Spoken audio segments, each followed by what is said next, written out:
বহিরাজ্য থেকে গোশালায় খাদ্য সরবরাহ করে গো প্রতিপালন করতে হচ্ছে দেবীপুর গোশালায়। পাঞ্জাব থেকে ট্রাকে খাদ্য সংগ্রহ করতে হচ্ছে দেবীপুর ধ্যান ফাউন্ডেশনের পরিচালিত গোশালা। আশ্রয় কেন্দ্র জানিয়েছে আগামীকাল আরও একটি পশুখাদ্যের ট্রাক পাঞ্জাব থেকে ত্রিপুরায় আসবে। ত্রিপুরা রাজ্যে ধানের চারার অভাব নেই, তবুও ধ্যান ফাউন্ডেশনকে দূরের জায়গা থেকে পশুখাদ্য সংগ্রহ করতে বাধ্য করা হয়েছে। আর এটি যে একমাত্র গরু মাফিয়াদের কাজ তা আর বলার অপেক্ষা রাখে না। মাফিয়ারা গোশালার কর্মী ও স্বেচ্ছাসেবকদের ভয়ভীতি বহুদিন ধরেই দেখে আসছে। পাশাপাশি বহিরাজ্য থেকে আগত পশুখাদ্যের ট্রাকগুলোকে প্রবেশে বাধা দেওয়া হচ্ছে এমনি অভিযোগ ফাউন্ডেশনের স্বেচ্ছাসেবকদের। যদিও ডিএম এবং এসপির তৎপরতায় ট্রাকগুলিকে ছাড়িয়ে আনতে সক্ষম হয়েছে ফাউন্ডেশনের সদস্যরা, তবে রাজ্যে গো মাফিয়াদের সক্রিয় প্রবল হওয়াতে মার খাচ্ছে গরিব কৃষকরা। যে অর্থ গরিব কৃষকদের কাছে যাওয়ার কথা এবং রাজ্যের উন্নয়নের সহায়তা করার কথা, বর্তমানে তা চলে যাচ্ছে মাফিয়াদের পকেটে। গো মাফিয়াদের ভয় কেউ সাহায্য করতেও এগিয়ে আসতে চাইছেন না।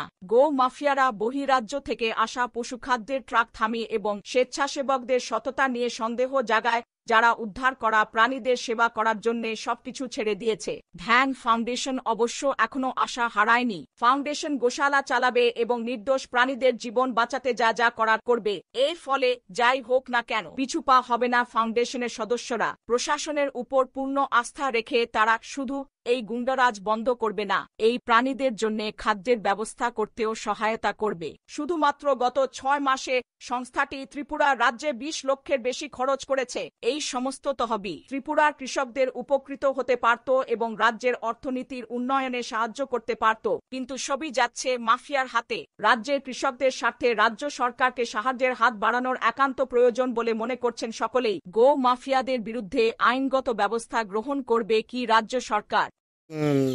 गवर्नमेंट है वो क्या आप लोग को कोई ना जी ना, गवर्नमेंट हमारी कोई मदद नहीं करती है। हम बार बार डायरेक्टर के पास जाते हैं, डिप्टी डायरेक्टर ARDD वालों के पास, लेकिन फॉर्डर को लेकर हमारी कोई ऐसी खास मदद नहीं की जाती। कभी सीज़न पर हुआ तो थोड़ा बहुत घास दे दिया, वो भी हमें यहाँ तक लाते लाते बहुत महंगा पड़ता है, तो हमें कोई नहीं मदद गवर्नमेंट। तो इसका पीछे रीजन क्या है? कैटल का जो बिजनेस करता है वो आपका पीछे लग गया क्या? पीछे फिर देखो ना, जो हमें चारा ही ना दे, जो हमें चारा ही ना दे, हमने उनको क्या करना है? जो कर रहे हैं उनको भी अगर वो थोड़ा गलत करेंगे तो फिर तो मुश्किल है ना। तो ये बात है कि अभी कितना कैटल है गौशाला में? अभी तकरीबन, क्योंकि घटते बढ़ते रहते हैं, मैं एग्जैक्ट फिगर नहीं बता सकती, 950 आप मान के चलिए कि इस वक्त यहाँ पर देवीपुर गौशाला में 950 कैटल मौजूद हैं।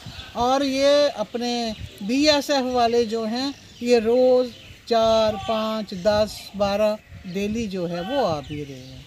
ठीक है, यहाँ पे इतनी दूर से आए हूँ, मैं जम्मू कश्मीर से हूँ, मैं यहाँ अब आकर बैठूंगी तो नहीं ना, तो देखभाल तो हमने करनी है, क्योंकि ये हमने ये संकल्प ले रखा है कि हमने गाय की सेवा करनी है और इनको भूखे नहीं रहने देना है, प्यासे नहीं रहने देना है।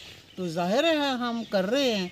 चाहे देखो फॉर्डर कहाँ से आ रहा है, वहाँ से भी मंगवा रहे हैं, गुवाहाटी से मंगवा रहे हैं, और पालन पोषण हमें करना है जी। हमें बोलना क्या है कि यहाँ त्रिपुरा में जो चारा है वो बहुत महंगा है।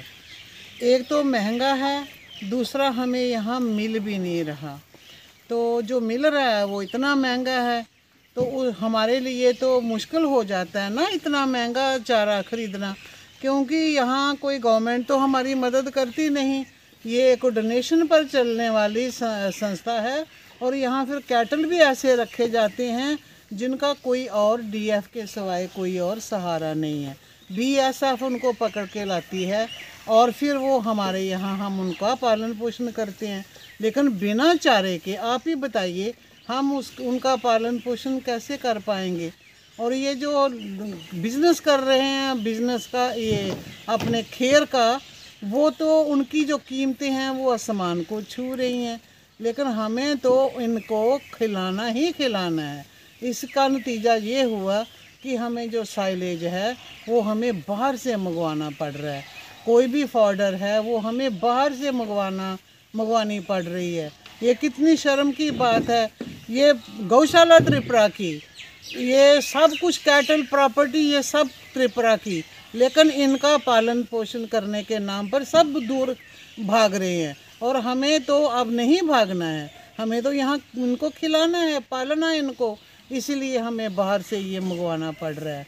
ये साइलेज मंगवा रहे हैं, जो भी सामान, दलिया मंगवा रहे हैं। दलिया क्या मामूली सी चीज़ है, लेकिन फिर भी हमें कहाँ वो गुवाहाटी से मंगवानी पड़ती है। और ये जो आप साइलेज देख रहे हो, ये तो पता नहीं बाहर पंजाब से मंगवाना पड़ता वो है। आज जो आया पंजाब से है क्या? हाँ, ये पंजाब की तरफ से ही आया है, इतनी दूर से आया है। और इसका कितना कॉस्ट पड़ता है हमें, कितना महंगा पड़ता है, ये आप खुद अंदाज़ा लगा लीजिए।